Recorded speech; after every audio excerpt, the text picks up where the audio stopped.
Hello, I'm in the car pumping gas, and Hazel here is running errands with me, and I poked her in the eye pretty bad with that wrapper that is on her lap.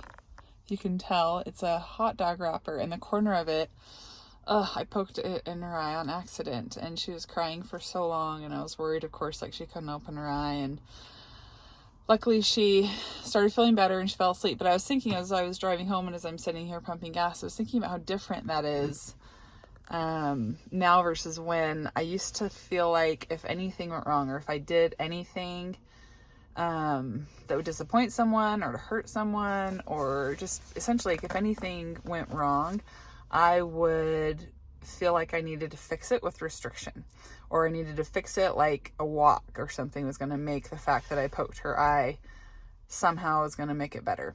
And so we call this magical thinking, this idea that like, oh, this happened because of X, Y, and Z, or because X, Y, and Z happened, now I have to do this. And oftentimes in eating disorders, that kind of overlaps with OCD.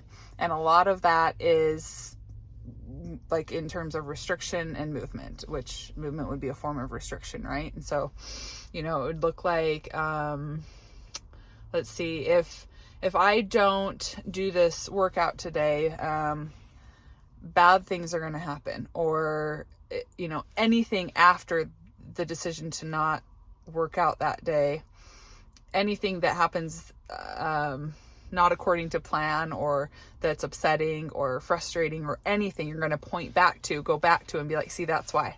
It's I didn't work out. I should have worked out.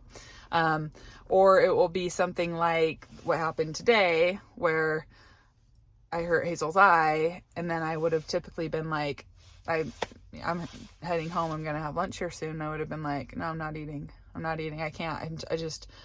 I feel like it'll make me feel better if I don't. Somehow it's going to fix the fact that I poked her eye and upset her. And so if you have that tendency, almost everyone that I've ever worked with does have that to some degree, which drives the restriction, right? Which drives the movement compulsions, because it's this sense of control. It's this idea of like, if I do this, everything's going to be okay.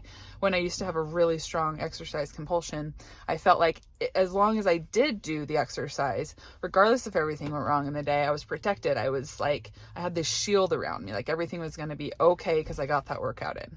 And if I didn't get that workout in, anything that went wrong was because I didn't get that workout in. Okay. Same thing if I, ate something out of the ordinary, or I tried something different, and then again, something happened that was negative, it would have been because I had that thing. So if that's you, stop doing that. You do not have those kinds of superpowers. You exercising earlier in the day is not going to keep you from having issues in life or having things come up.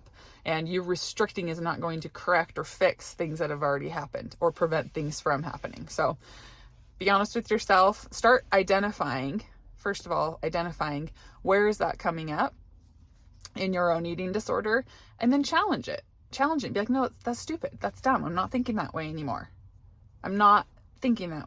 That is actually not true. These things that I think are fact in my head are actually not true. These are stories I'm telling myself that are keeping me stuck, that are keeping me feeling like I have to do these things. And you don't. And it's very freeing when you break out of it. So I challenge you to go and try and do. All right. Bye.